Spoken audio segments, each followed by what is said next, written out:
Everyone, welcome back to next classes and this is Naishri. And आज की इस lecture में हम UP triple SC PET exam के लिए लास्ट लेक्चर को कवर करने वाले हैं। आज यहाँ पर हमारी इंडियन इकोनॉमी का लास्ट लेक्चर है। इसका मतलब ये नहीं है कि अब आपको इंडियन इकोनॉमी में कुछ भी नहीं पढ़ना है। इसका मतलब ये है कि अब आपको प्रैक्टिस करना है, बिकॉज हमारा मेन जो उद्देश्य है वो ये है कि हमारा एग्जाम में क्वेश्चन सही होना चाहिए। उसके लिए मैंने आपको पहले भी बोला है और आज भी बोलूंगी कि आपको ज़्यादा से ज़्यादा प्रैक्टिस करनी है। जितना ज़्यादा आप प्रैक्टिस करेंगे उतने ज़्यादा आपको क्वेश्चन मिलेंगे और उतनी ही ज़्यादा आपकी संभावना होती है कि आप एग्जाम में भी अच्छा जो है वहाँ पर कर पाएंगे। उसके लिए मैंने आपको बोला था कि आप किरण इंस्टीट्यूट का ये प्रैक्टिस वर्कबुक ले सकते हैं। आज मैं यहाँ पर आपको दिखाने वाली हूँ कि इसमें किस तरीके से आपकी चीज़ें दी गई हैं, एक्चुअल में कंटेंट किस तरीके से दिया गया है। देखिए, इसमें 27 सेट आपको दिए गए हैं, लेटेस्ट पैटर्न पर आधारित है। यहाँ पर सबसे अच्छा ये दिया गया है ना कि इसमें जो आपके क्वेश्चंस है ना एग्जैक्टली वही लेवल दिया गया है जो आपके यूपी ट्रिपल एससी पैट का है। देखिए, आप जिस एग्जाम की तैयारी कर रहे हैं आपको पता होना चाहिए कि उसमें क्वेश्चंस कैसे पूछे जाते हैं। हर एग्जाम का अपना एक लेवल है, यूपीएससी का अपना एक अलग लेवल है, इसी तरीके से आपकी पैट का अलग लेवल है, तो आपको ये पता होना चाहिए। देखिए, इसमें इस तरीके से मार्क्स की डिस्ट्रीब्यूशन जिस तरीके से है 5 मार्क्स का उस तरीके से आपको यहाँ पर दिया गया है ना। आगे चल के जिस तरीके से आपका मार्क्स का डिस्ट्रीब्यूशन है उसी तरीके से इसमें क्वेश्चन दिए गए हैं। दूसरा, मैंने आपको बोला था कि यूपी ट्रिपल एससी के द्वारा जो एग्जाम्स कंडक्ट करवाए जाते हैं आप उनके प्रीवियस ईयर क्वेश्चंस कर लीजिएगा। देखिए, ये आपका बेसिकली सॉल्व पेपर है जिसमें आपकी जो यूपी ट्रिपल एससी हैं उनके जो प्रीवियस ईयर क्वेश्चंस हैं वो इसमें दिए गए हैं। इसमें देखिए आपको 63 सेट्स मिलेंगे, 8,500 से भी ज्यादा इसमें क्वेश्चन आपको देखने को मिलेंगे। एक्सप्लेनेशन से आप बहुत कुछ समझ सकते हैं, तो मैंने आपको पहले भी इसके बारे में बताया हुआ था, तो आप इन दोनों बुक्स को ले सकते हैं। आज आपने देख लिया है, ठीक है। अब हम मूव करते हैं हमारे आज के टॉपिक यानी कि नेशनल इनकम पर। सबसे पहले तो आपको ये समझना है कि नेशनल इनकम होती क्या है ना। तो जो नेशनल इनकम है वो होती क्या है, इसको समझना बहुत ही आसान है। एक फाइनेंशियल ईयर जो होता है उस एक फाइनेंशियल ईयर के टाइम स्पैन पर जितना भी गुड्स और सर्विसेज आपका प्रोड्यूस किया जाता है उस गुड्स और सर्विसेज की टोटल वैल्यू को हम नेशनल इनकम कहते हैं, ठीक है। आज मैंने फुल्ली एकदम जो है आपका हिंदी में लिखा हुआ है, बिकॉज मुझे ऐसा लगा जो पिछला लेक्चर था मैंने उसमें इंग्लिश में लिख दिया। इंग्लिश में लिखने पर लोगों ने उस वीडियो को देखा ही नहीं। इतनी मेहनत जो मैंने की थी उस वीडियो के लिए एग्जैक्टली वो रिस्पॉन्स मिला ही नहीं। उसका रीजन सिर्फ इतना था क्योंकि मैंने उसमें इंग्लिश में लिख दिया था बोर्ड पर। लोगों को लगा ये तो इंग्लिश में ही पढ़ाएंगे अंदर, ऐसा नहीं है। क्योंकि वो बैंकिंग टॉपिक था तो उसमें अगर मैं इंग्लिश लिखती भी हूँ तो कोई बुराई वाली बात नहीं है ना।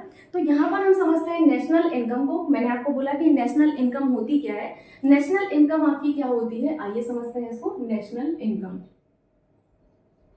आपको मेरे साथ अपनी कॉपी में जो भी चीजें सही लगे वो अपने आप से नोट करना है ना, ठीक है। नेशनल इनकम की अगर मैं बात करूं तो एक जो फाइनेंशियल ईयर होता है, एक फाइनेंशियल ईयर, ठीक है, एक फाइनेंशियल ईयर के टाइम स्पैन पर, एक फाइनेंशियल ईयर के टाइम स्पैन पर जितने भी आपके गुड्स और सर्विसेज प्रोड्यूस किए जाते हैं, जितने भी गुड्स एंड सर्विसेज प्रोड्यूस किए जाते हैं, इनकी टोटल वैल्यू जो होती है, इनकी टोटल वैल्यू को ही हम क्या कहते हैं, इनकी टोटल वैल्यू को ही हम नेशनल इनकम नाम देते हैं। क्या नाम देते हैं? नेशनल इनकम नाम देते हैं। तो अब आप बहुत अच्छे से समझ गए होंगे कि एक्चुअल में जो नेशनल इनकम है वो क्या होती है। नेशनल इनकम नाम देते हैं, ठीक है। तो एक फाइनेंशियल ईयर के टाइम स्पैन पर, एक फाइनेंशियल ईयर जो है आपका, उस एक फाइनेंशियल ईयर के टाइम स्पैन पर जितने भी आपके गुड्स और सर्विसेज प्रोड्यूस किए जाते हैं, इस गुड्स और सर्विसेज की टोटल वैल्यू को ही हम क्या कहते हैं, इस गुड्स और सर्विसेज की टोटल वैल्यू को ही हम कहते हैं क्या, नेशनल इनकम कहते हैं। यानी कि नेशनल इनकम में आपका क्या क्या जुड़ा हुआ है, गुड्स से रिलेटेड जितने भी व्यक्ति हैं उनकी आय, उनकी इनकम, एंड सर्विसेज से रिलेटेड जितने भी आपकी चीजें हैं उनसे रिलेटेड जितनी भी इनकम है उनको हम किस में जोड़ते हैं, नेशनल इनकम में जोड़ते हैं, है ना। सबसे पहला आपने पॉइंट क्या पढ़ा, नेशनल इनकम होती क्या है, ठीक है। मेरे साथ रिपीट करिए कि एक फाइनेंशियल ईयर के टाइम स्पैन पर, एक फाइनेंशियल ईयर के टाइम स्पैन पर जितना भी हमारा गुड्स एंड सर्विसेज प्रोड्यूस किया जाता है, इस गुड्स एंड सर्विसेज की टोटल वैल्यू को ही हम क्या कहते हैं, नेशनल इनकम कहते हैं, ठीक। अब बात ये आती है कि जो फर्स्ट नेशनल इनकम है वो किसके द्वारा कैलकुलेट की गई थी। सो हमारे grand old man of India जिनको कहा जाता है वो है हमारे दादा भाई नौरोजी।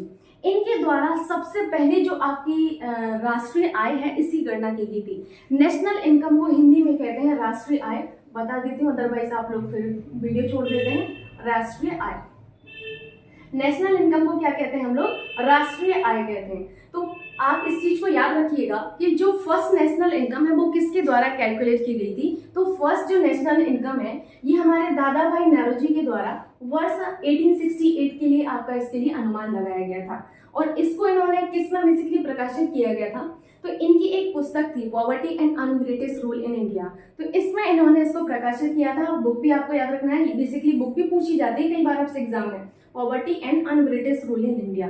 ये पुस्तक है किसकी, दादा भाई नौरोजी की। और इसी पुस्तक में इन्होंने पहली बार जो है जो नेशनल इनकम है इसको जो अनुमान किया था इसको प्रकाशित किया था। किस पुस्तक में, poverty and ungreatest rule in India, इस पुस्तक में इन्होंने प्रकाशित किया था। सो 2 पॉइंट अभी तक आपने पढ़े। फर्स्ट आपने देखा कि नेशनल इनकम एक्चुअल में होता क्या है, तो एक फाइनेंशियल ईयर के टाइम स्पैन पर जितना भी गुड्स एंड सर्विसेज आपका प्रोड्यूस किया जाता है उस गुड्स एंड सर्विसेज की टोटल वैल्यू को हम क्या कहते हैं, नेशनल इनकम नाम देते हैं। दूसरा आपने देखा कि जो फर्स्ट नेशनल इनकम है वो किसके द्वारा कैलकुलेट की गई थी, तो याद रखिएगा कि ये दादा भाई नौरोजी के द्वारा कैलकुलेट की गई थी। और इन्होंने इसको जो आपकी poverty and ungreatest rule in India पुस्तक है इसमें इन्होंने प्रकाशित किया था। ठीक है, दोनों पॉइंट नोट करिए, मैं पानी पीती हूँ। इतना आपने नोट किया। जो पहला पॉइंट है जो मैंने यहाँ पर आपको बताया है, इतनी जो कहानी यहाँ पर बताई गई है, इसी कहानी को मैंने हिंदी में, टोटली जो आपकी हिंदी होती है उसमें मैंने इसको लिख दिया है। ठीक है, इसमें क्या लिखा गया है, किसी राष्ट्र की एक वर्ष में, देखिए एक वर्ष मैंने बोला था ना, एक वर्ष, देखिए यहाँ लिखा हुआ है, आर्थिक क्रियाओं के फलस्वरूप उत्पादित अंतिम वस्तुओं और सेवाओं यानी कि आपके गुड्स एंड सर्विसेज, इस गुड्स एंड सर्विसेज के मौद्रिक मूल्य को, टोटल वैल्यू को ही हम क्या कहते हैं, राष्ट्रीय आय नाम देते हैं। नेशनल इनकम का मतलब क्या होता है, नेशनल इनकम का मतलब होता है राष्ट्रीय आय। ठीक है, सो ये आपने देखा। दूसरा पॉइंट आप यहाँ पर देखिए कि भारत में राष्ट्रीय आय का प्रथम अनुमान दादा भाई नौरोजी के द्वारा वर्ष 1868 के लिए लगाया गया था, जिसे उनकी पुस्तक poverty and ungreatest rule in India में प्रकाशित किया गया। ठीक है, किस वर्ष के लिए लगाया गया था, 1868। इस बोर्ड पर लिखे गए 2-4 पॉइंट जो है वो आपके लिए बहुत महत्वपूर्ण है, लिखा तो बहुत कम गया है, अभी मैं धीरे धीरे आपको बताऊंगी, लेकिन जो बोर्ड पर लिखी गई हैं चीजें वो भी आपको अच्छे से माइंड में रखना है। ठीक है, अब आपसे एग्जाम में ये भी पूछा जाता है, पूछा भी है कई बार एग्जाम में कि राष्ट्रीय आय की गणना करता कौन है एक्चुअल में, है ना, एकदम फ्री बैठे हैं तो क्या राष्ट्रीय आय की गणना कर लेना है, ऐसा नहीं है। इसके लिए भी आपका एक संगठन होता है जो कि आपकी राष्ट्रीय आय की गणना करता है। तो भारत में अगर देखा जाए तो राष्ट्रीय आय की जो गणना है वो CSO, किसके द्वारा, CSO, केंद्रीय सांख्यिकी संगठन के द्वारा किया जाता है। वेरी वेरी इंपॉर्टेंट कि राष्ट्रीय आय की जो गणना है वो कौन करता है, तो जो नेशनल इनकम है इसकी गणना आपकी CSO, केंद्रीय सांख्यिकी संगठन के द्वारा की जाती है। याद रखिएगा इस चीज को। अब तक हमने कितने पॉइंट पढ़े, टोटल 3 पॉइंट पढ़ लिए। अब आपको अपने माइंड में याद रखना है कि पहला पॉइंट हमने पढ़ा नेशनल इनकम क्या होती है, दूसरा पॉइंट हमने पढ़ा कि हमारे जो दादा भाई नौरोजी हैं इनके द्वारा पहली बार नेशनल इनकम का अनुमान लगाया गया था, देन इन्होंने प्रकाशित किया अपनी पुस्तक में। तीसरा पॉइंट आपने पढ़ा है कि नेशनल इनकम की जो गणना है वो बेसिकली कौन करता है, तो वो CSO के द्वारा की जाती है। अब हमें ये देखना है कि राष्ट्रीय आय जो है इसकी अवधारणाएं क्या है, यानी कि कंसेप्ट ऑफ नेशनल इनकम है क्या। इसमें आपका आता है बेसिकली क्या आता है, आपका GDP आता है, GNP आता है, ये आपको पढ़ना है, ग्रॉस एंड नेट पढ़ना है आपको, एंड आपको MP यानी कि मार्केट प्राइस, FC यानी कि फैक्टर कॉस्ट आपको पढ़ना है। ठीक है, ये देखिए बहुत इंपॉर्टेंट है, इस चीज को आपको बिल्कुल पेशेंस से समझना है इन सभी पॉइंट्स को। ठीक है, तो अभी मैं इसको हटाती हूँ, 1 मिनट आप दीजिएगा।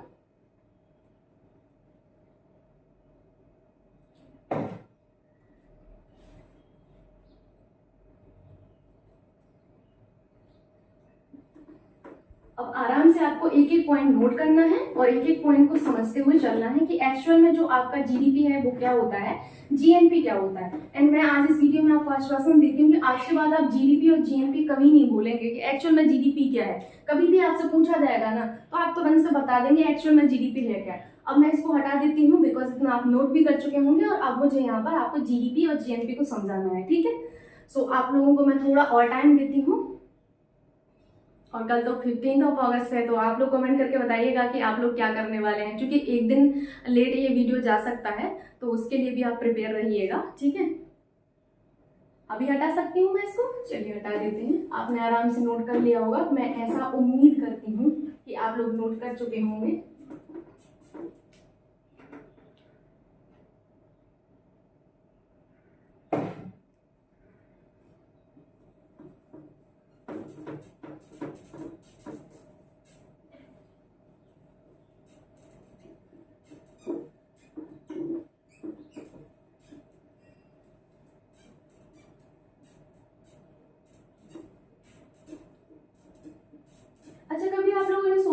है कि हमारा देश आज़ाद हो गया, क्या हम सच में आज़ाद हो चुके हैं? क्या सोच कर देखिए ज़रा कि क्या हम सच में आज़ाद हो चुके हैं? लड़कियां भी थोड़ा सोच कर देखिए।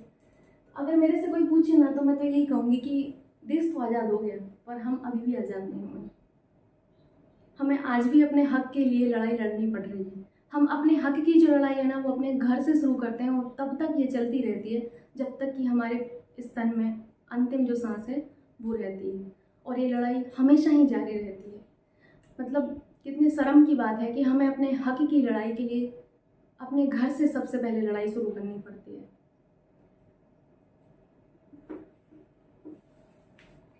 आइए देखते हैं, मैं इस बारे में ज़्यादा नहीं बोल सकती हूँ, लेकिन ये सच है।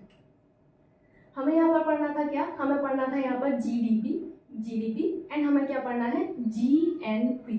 इस तरीके से आपको अपनी कॉपी में हेडिंग डालनी है, जीडीपी एंड जीएनपी।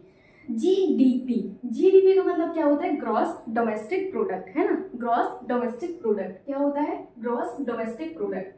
ठीक, तो सबसे पहले हम जीडीपी को पढ़ लेते हैं कि एक्चुअल में हमारा जीडीपी क्या है। तो पहले जीडीपी का फुल फॉर्म लिख लीजिएगा, ग्रॉस डोमेस्टिक प्रोडक्ट। ठीक है, ग्रॉस डोमेस्टिक प्रोडक्ट।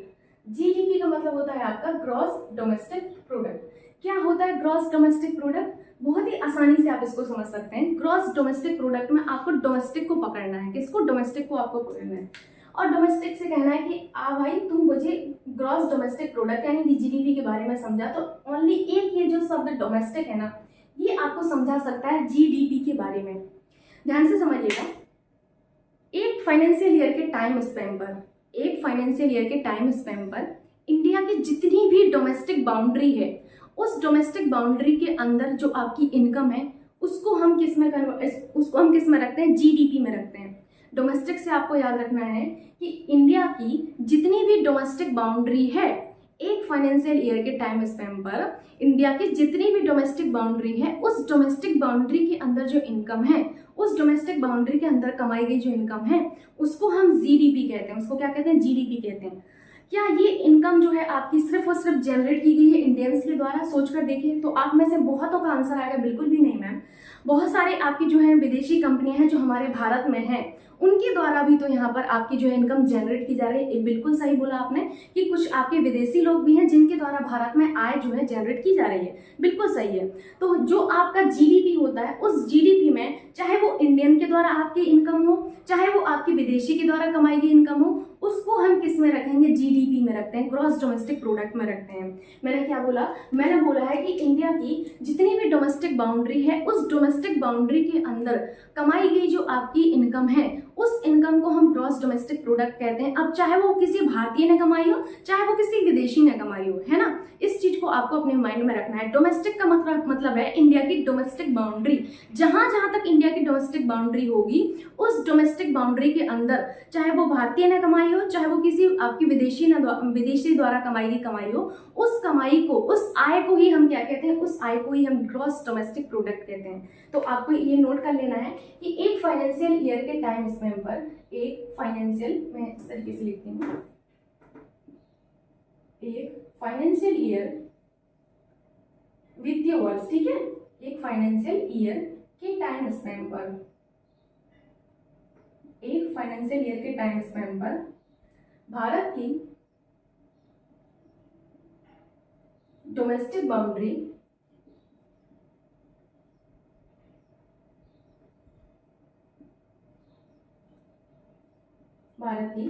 बाउंड्री के अंतर्गत कमाई गई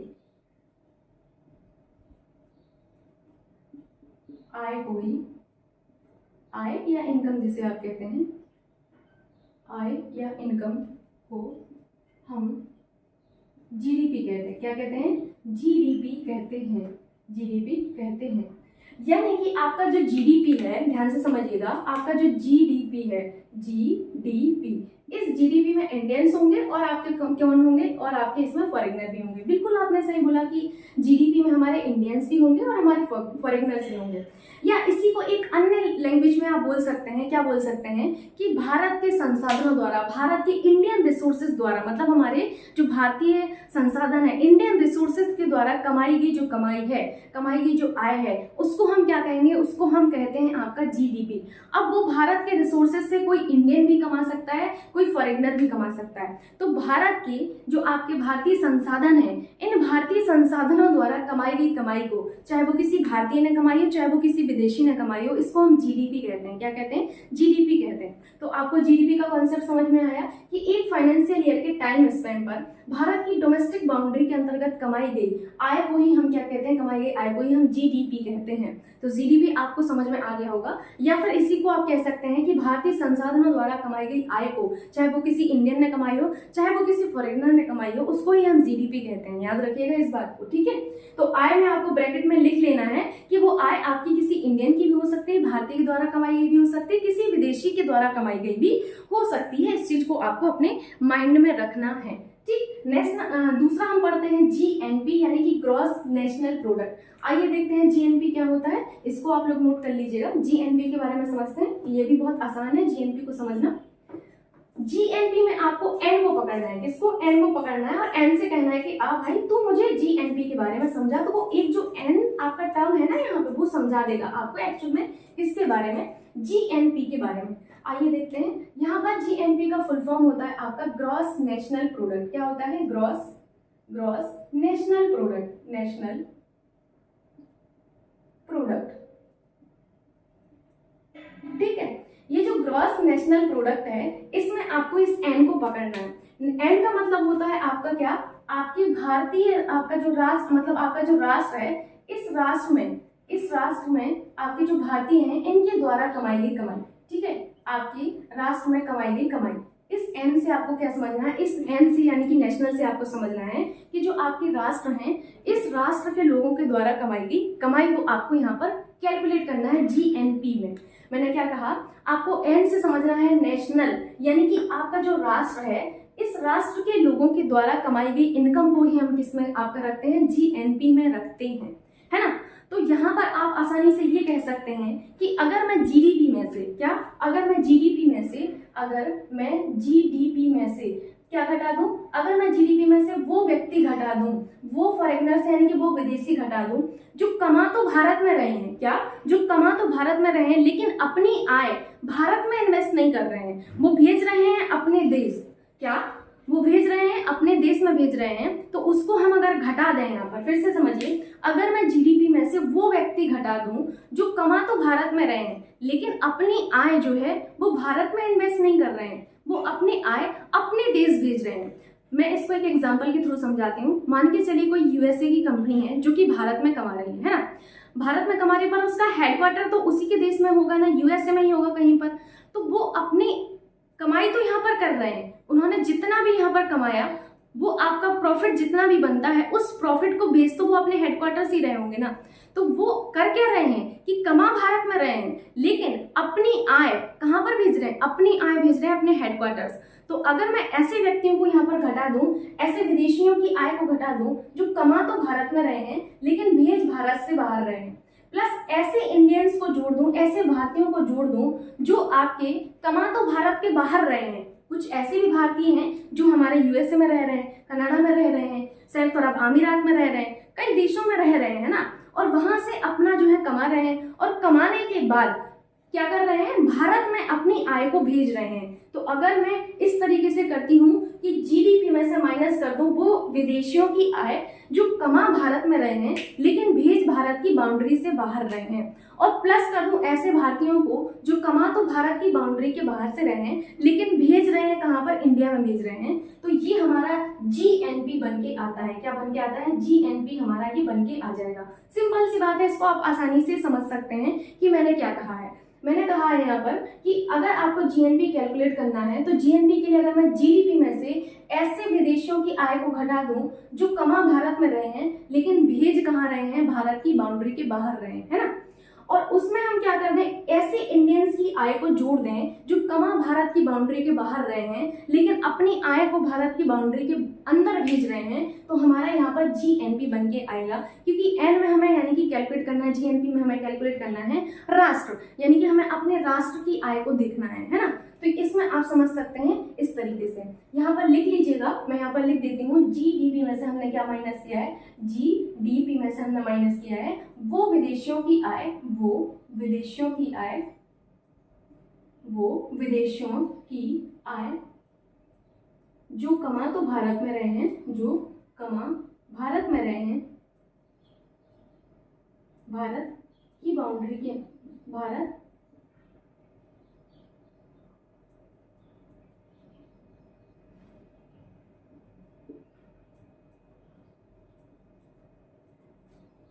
लेकिन अपनी आय, अपनी आय, अपनी आय भारत की बाउंड्री के बाहर भेज रहे हैं।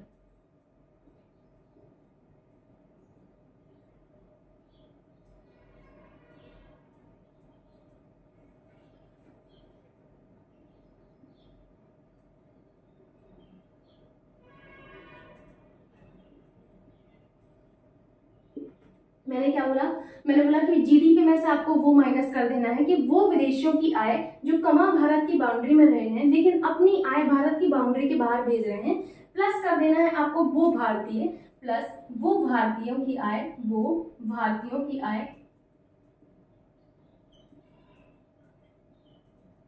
जो कमा भारत की बाउंड्री के बाहर रहे हैं, जो कमा भारत की बाउंड्री के बाहर रहे हैं,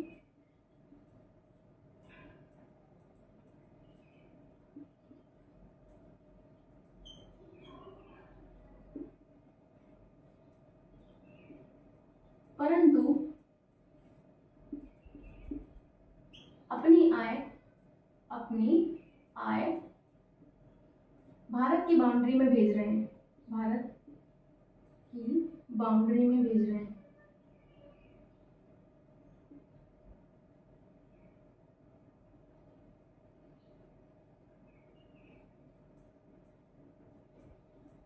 तो इसे हम क्या कहेंगे, इसे हम कहते हैं जीएनपी। अगर आपको नहीं समझ में आ रहा तो मैं इसको एक बार बोल देती हूँ। अभी आपको क्या करना है, आपको माइनस करना है वो विदेशियों की आय जो कमा भारत की बाउंड्री में रहे हैं लेकिन अपनी आय भारत की बाउंड्री के बाहर भेज रहे हैं, और प्लस कर देना, ये प्लस लगा हुआ है, और प्लस कर देना आपको वो भारतीयों की आय जो कमा भारत की बाउंड्री के बाहर रहे हैं लेकिन अपनी आय जो है भारत की बाउंड्री में भेज रहे हैं। तो इस तरीके से आपको एक बार लिख लेना है। तब तक मैं इसमें इंक फिल करती हूँ, ठीक है। और इंक फिल करने के बाद फिर यहाँ पर आपको मैं बताती हूँ कि किस तरीके से आपका नेट फॉरेन इनकम निकलता है। आप कई बार अपना करंट अफेयर्स जो है उस करंट अफेयर्स में पढ़ते हैं ना कि नेट आपका जो फॉरेन इनकम है वो क्या रही है, इस बार सबसे ज़्यादा आपका फॉरेन इनकम कहाँ पर है, इस तरीके से आप पढ़ते होंगे करंट अफेयर्स में। तो वही हमें देखना है कि हम एक्चुअल में कहाँ से ये सब चीज़ें कैलकुलेट करते हैं। ओके,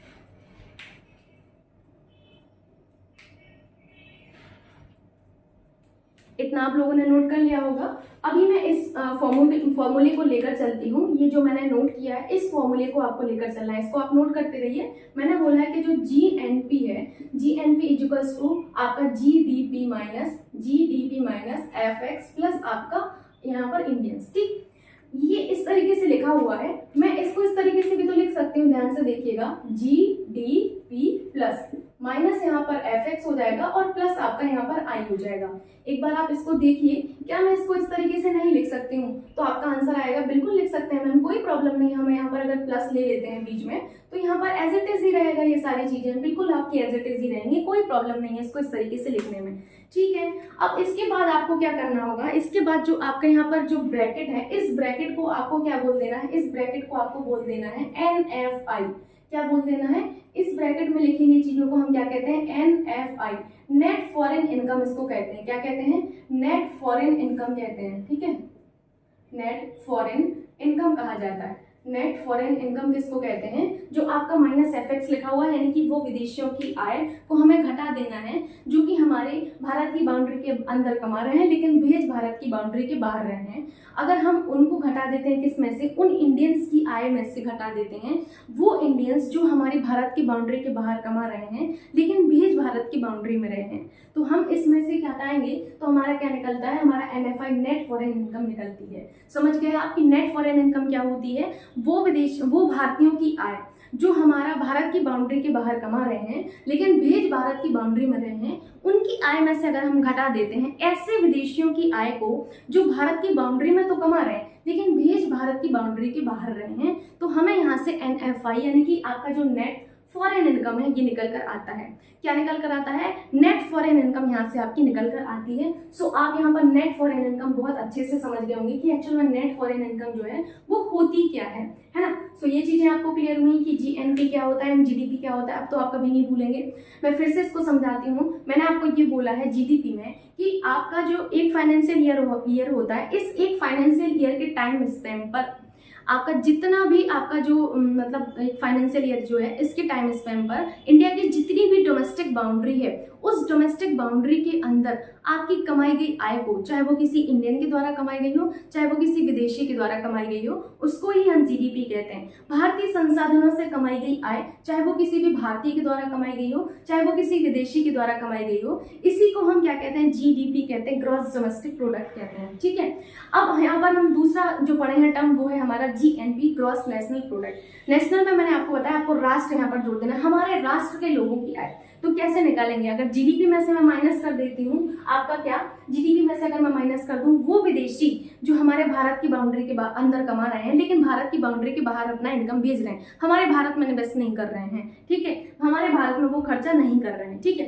प्लस हमने कर दिया ऐसे भारतीयों की आय को जो भारत की बाउंड्री के बाहर कमा रहे हैं लेकिन भेज भारत की बाउंड्री के अंदर रहे हैं। तो हमारा यहाँ से कैलकुलेट होकर आता है GNP, ग्रॉस नेशनल प्रोडक्ट। और यहाँ से आपने देखा कि ग्रॉस नेशनल प्रोडक्ट में जब हम आपका यहाँ पर माइनस FX प्लस I करते हैं तो इस ब्रैकेट को हमने रिप्लेस कर दिया किससे? नेट फॉरेन इनकम से आपका यहाँ पर रिप्लेस कर दिया। तो ये हमारा क्या बन के आता है? नेट फॉरेन इनकम बनकर आता है। ठीक, NFI जिसे आप कहते हैं।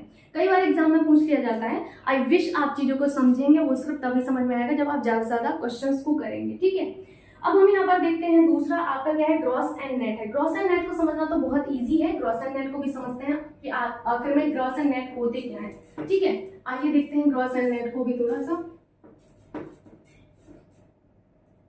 यहाँ पर आपको लिखना है gross and net. Gross and net क्या होता है? ग्रॉस एंड नेट अभी आप पढ़ाई कर रहे हैं ना, कुछ समय बाद आपकी जॉब लग जाएगी। जॉब लगने के बाद आपका जो पैकेज होगा, मान के चलिए कि आपका पैकेज है 1 महीने में आपको 90,000 रुपए मिलने हैं, लेकिन आपकी जो इन हैंड सैलरी है वो आपकी 90,000 नहीं होगी, वो है आपकी 80,000। मैंने क्या बोला? मैंने बोला पैकेज के हिसाब से तो आपको सैलरी मिलनी चाहिए थी 90,000 रुपए पर मंथ, लेकिन आपकी जो इन हैंड सैलरी है वो आपका कितना है? 80,000 रुपए आपको मिल रहा है ना। तो आपने यहाँ पर देखा कि जो हमारा पैकेज है वो हमारा बन रहा है, पैकेज के हिसाब से 90,000 रुपए बन रहा है, लेकिन हमें इन हैंड जो सैलरी मिल रही है, इन हैंड आपको सैलरी जो मिल रही है वो कितनी है? इन हैंड सैलरी आपको जो मिल रही है वो है आपकी 80,000। यहाँ पर मैंने बोला, ठीक है, कितना? 80,000 मिलना आपको कितनी चाहिए थी पैकेज के हिसाब से? तो अगर मैं पैकेज के हिसाब से देखूँ तो पैकेज के हिसाब से आपको मिलनी चाहिए थी 90,000 रुपए, मिल आपको 80,000 रुपए रही है। ये 10,000 का गैप आपको दिख रहा होगा। तो आपका जो पैकेज के हिसाब से जो आपकी सैलरी बनती है, ध्यान से समझिएगा, जो आपकी पैकेज के हिसाब से सैलरी बनती है उसको हम क्या कहते हैं? उसको हम कहते हैं ग्रॉस। क्या कहते हैं? इसको हम कहते हैं ग्रॉस। ठीक है, ध्यान से समझिएगा, पैकेज के हिसाब से जो सैलरी है इसको हम ग्रॉस कहेंगे, और जो हमें इन हैंड सैलरी मिल रही है इसको हम नेट नाम देते हैं। क्या देते हैं? नेट नाम देते हैं। और इनके बीच में जो आपको 10,000 का अंतर दिख रहा है, कितने का? 10,000 का आपको यहाँ पर अंतर दिख रहा होगा। इस 10,000 के अंतर को हम नाम देते हैं क्या? डिप्रेशन। क्या नाम देते हैं? डिप्रेशन। इस चीज को आपको अपने माइंड में रखना है कि आपका जो इन हैंड सैलरी आपकी है उसको हम नेट नाम देते हैं, और पैकेज के हिसाब से जो आपकी सैलरी बनती है उसको हम ग्रॉस नाम देते हैं। और इनके बीच में एक अंतर भी तो होता है ना, जो ये अंतर आपको 10,000 का दिख रहा है, इस अंतर को हमने डिप्रेशन नाम दिया। यानी कि यहाँ पर आप सिंपल भाषा में कह सकते हैं कि आपका ग्रॉस इज इक्वल्स टू, ध्यान से समझिएगा, gross is equals to net plus net plus आपका डिप्रेशन, है ना। इस तरीके से इसको आप लिख सकते हैं कि नहीं, एक बार आप देखिए तो आप कहेंगे बिल्कुल लिख सकते हैं, है ना। इसी तरीके से तो मैंने बोला है ना, ग्रॉस हमारा क्या होता है 90,000 है, अगर इसमें हम नेट जोड़ दें प्लस 10,000 यानी कि जो डिप्रेशन है वो जोड़ दें तो यहाँ पर हमारा क्या बन जाएगा, ग्रॉस बन जाएगा। नेट में अगर हम डिप्रेशन जोड़ दें, ये आपका नेट था, ये आपका नेट था और ये हमारा डिप्रेशन है, हमने नेट में डिप्रेशन को जोड़ा तो हमारा ग्रॉस यहाँ पर बन गया, है ना। तो इस तरीके से आपको ग्रॉस एंड नेट भी समझ में आ गया होगा। नेक्स्ट हमारा जो आपका कॉन्सेप्ट है वो क्या है, वो है हमारा MP and FC. What is MP, what is MP? MP होता है आपका market price, what is FC? Factor cost. क्या होता है market price and factor cost? Market price का मतलब है वो प्राइस यानी कि वो कीमत जिस पर किसी वस्तु को आपके मार्केट में बेचा जाता है। व्हाट इज फैक्टर कॉस्ट यानी कि आपका एफसी, इसका मतलब ये होता है वो कीमत जिस पर किसी वस्तु को, वो लागत जिस पर किसी वस्तु को बनाया जाता है उसको हम एफसी कहते हैं। समझ में आ गया होगा आपको what is MP and FC, इनके बीच में आपको जो अंतर है वो भी समझ में आ गया होगा। आइए देखते हैं इस चीज को भी थोड़ा सा।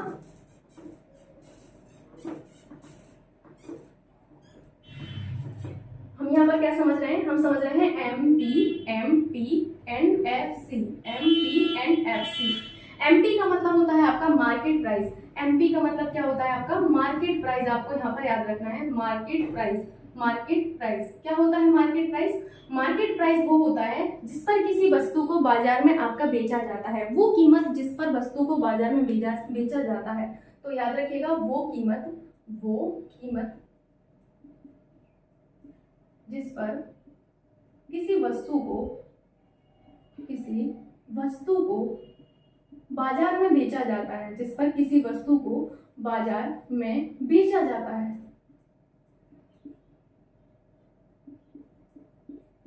उसे हम क्या कहते हैं? उसे हम बाजार मूल्य यानी कि उसे हम क्या कहते हैं? बाजार मूल्य यानी कि मार्केट प्राइस कहते हैं।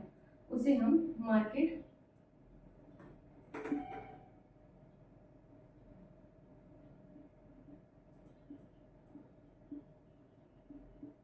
याद रखेंगे आप लोग। एमपी क्या होता है? मार्केट प्राइस क्या होता है? वो कीमत जिस पर हम किसी वस्तु को बाजार में बेचते हैं, तो वो कीमत जिस पर किसी वस्तु को बाजार में बेचा जाता है उसे हम मार्केट प्राइस कहते हैं। नेक्स्ट मैंने आपको बताया एफसी यानी कि आपका जो फैक्टर कॉस्ट है वो। सो देखते हैं फैक्टर कॉस्ट क्या होता है यानी कि एफसी। इसको हम क्या कहते हैं? इसको हम कहते हैं फैक्टर कॉस्ट। फैक्टर कॉस्ट क्या होती है? फैक्टर कॉस्ट होती है आपकी वो कीमत जिस पर किसी वस्तु को आपका बनाया जाता है, वो लागत यानी कि वस्तु को बनाने में आपकी जो लागत लगाई जाती है उसको हम क्या कहते हैं?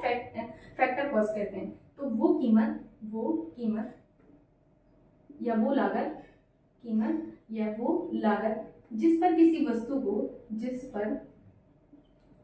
वस्तु को बनाया जाता है।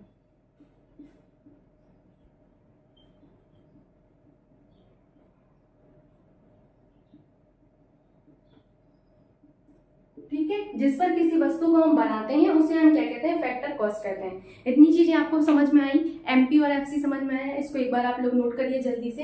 होता क्या है एक्चुअल में, जो एमपी और एफसी है इनके बीच में अभी आपको जो अंतर है वो समझ में आ गया होगा, है ना। लिखिए इस चीज को जल्दी से आप लोग। अब यहाँ पर आपने एमपी और एफसी को समझा। आप लोगों को एक चीज पता होगा कि जो आपका फैक्टर कॉस्ट होता है, जो मार्केट प्राइस होता है, उसमें आपका अंतर होता है ना। एक अंतर आपको हमेशा देखने को मिलता है, जो आप कीमत अदा करते हैं वस्तु के लिए वो, और जिस कीमत पर वस्तु बनाई जाती है वो, उसमें एक अंतर होता है। वो अंतर किन कारणों से आता है आपको पता है किसी को कि वो अंतर हमारा किन कारणों से आया हुआ है? क्योंकि वस्तु को आपका बनाया गया है 100 रुपए में, लेकिन मार्केट में बेची गई 130 रुपए में। तो ये जो 30 रुपए का अंतर है, वो 30 रुपए का अंतर किन किन कारणों से आया, इसमें ऐसा क्या जुड़ा हुआ है जिस वजह से आपको यहाँ पर 30 रुपए का अंतर देखने को मिला? मैंने बोला कि कोई वस्तु है, उसका जो बेसिकली आपका फैक्टर कॉस्ट है, बनाई तो वो आपका कितने में गई है? 100 रुपए में गई है, लेकिन आपको मार्केट में कितने में मिली है? मार्केट में आपको मिली है 130 रुपए की। अब ये जो 30 रुपए आपको यहाँ पर दिख रहा है, ये 30 रुपए आपका कहाँ से आया है? ये 30 रुपए कहाँ से बनकर आता है, यही आपको समझना है। तो ये जो 30 रुपए हैं, इस 30 रुपए में आपका क्या क्या होता है? इसमें आपका होता है इनडायरेक्ट टैक्सेस जुड़े होते हैं। क्या? इनडायरेक्ट टैक्सेस जुड़े होते हैं, इसमें इनडायरेक्ट टैक्सेस जुड़े होते हैं। और अगर इसमें से हम सब्सिडी भी घटा दें, सब्सिडी भी का मतलब होता है आपका छूट। सरकार कई वस्तुएं ऐसी होती हैं जिन पर छूट देती है, तो अगर मैं इनडायरेक्ट टैक्स में से आपका सब्सिडी भी घटा दूं तो आप मान सकते हैं कि ये जो आपका 30 रुपए का अंतर है वो इसी वजह से आपको देखने को मिला है, तब जाके वो वस्तु आपको मिलती है 130 रुपए में। सिंपल सी बात है। इसका मतलब क्या हुआ? इसका मतलब ये हुआ है, ध्यान से समझिएगा, इसका मतलब ये होता है कि आपको जो मार्केट में वस्तु मिली है वो कितने में मिली है? 130 में मिली है। यानी कि MP इज इक्वल्स टू, ध्यान से समझिएगा, MP इज इक्वल्स टू अगर मैं कर दूं FC, MP is equals to कर दूं मैं FC, यहाँ पर FC माइनस यहाँ पर क्या कर दूं, यहाँ पर FC प्लस सॉरी यहाँ पर अगर मैं प्लस कर दूं क्या, इनडायरेक्ट टैक्सेस को, किसको? इनडायरेक्ट टैक्सेस को, इनडायरेक्ट आपके जो टैक्सेस हैं इनको, इनडायरेक्ट टैक्सेस को जोड़ दूं और माइनस कर दूं यहाँ पर सब्सिडी की, क्या कर दूं? माइनस आपका सब्सिडी कर दूं, जो आपको छूट दी जाती है। सब्सिडी का मतलब होता है छूट। तो ये आपका क्या बन जाएगा? मार्केट प्राइस बन जाएगा किसी भी वस्तु का। देखिए इसको यही तो बोलेंगे हम लोग। अगर मैं आपका जो मार्केट प्राइस है इसको निकालना चाहूँ तो मार्केट प्राइस में आपको निकालना है तो आपका जो फैक्टर कॉस्ट है, इस फैक्टर कॉस्ट में अगर मैं इनडायरेक्ट टैक्सेस जोड़ दूं और सब्सिडी घटा दूं तो वो वस्तु हमारा आएगा निकल कर क्या? मार्केट प्राइस निकल कर आएगी उस वस्तु की।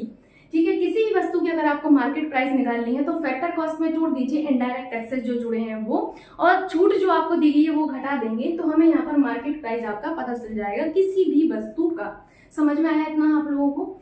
तो आपको यहाँ पर जो इस तरीके से जो इनडायरेक्ट टैक्सेस यहाँ पर देखने को मिले ये, और आपका जो सब्सिडी है इसको हम आराम से क्या लिख सकते हैं? इसको हम लिख सकते हैं FC, मैं यहाँ पर लिख देती हूँ FC प्लस आपका जो इनडायरेक्ट टैक्सेस हैं वो, और माइनस में यहाँ पर सब्सिडी कर दूं तो इस ब्रैकेट को हम रिप्लेस करते हैं किसके साथ? इस ब्रैकेट को हम रिप्लेस करते हैं नेट इनडायरेक्ट टैक्स के साथ। किसके साथ? नेट इनडायरेक्ट टैक्स के साथ, नेट इनडायरेक्ट टैक्स के साथ। इसको हम क्या कहते हैं? NIT कहते हैं। क्या कहते हैं? NIT कहते हैं, नेट इनडायरेक्ट टैक्सेस कहते हैं। तो अगर आप यहाँ पर लिखना चाहें तो आप आसानी से लिख सकते हैं कि MP is equals to FC plus आपका क्या? NIT, क्या लिख सकते हैं? NIT, नेट इनडायरेक्ट टैक्स आप यहाँ पर लिख सकते हैं, है ना। सो इस तरीके से आपने ये कॉन्सेप्ट ऑफ आपके जो नेशनल इनकम है उनको पढ़ लिया है और मैं आशा भी करती हूँ कि आपको समझ में आया होगा। सो ये हमारा लास्ट लेक्चर था। अब बाकी की जितनी भी चीज़ें छोटे छोटे से टर्म्स बचते हैं वो सिर्फ हम प्रैक्टिस में सीखेंगे। मैं प्रैक्टिस तो आपको भरपूर करवाऊंगी, डोंट वरी, बस आप लोग थोड़ा सा पेशेंस रखिएगा। अब हमारा जो नेक्स्ट लेक्चर होगा वो किसका होगा? हमारा नेक्स्ट लेक्चर होगा हिस्ट्री का। सो बने रहिए नेक्स्ट क्लासेस पर। Thank you so much.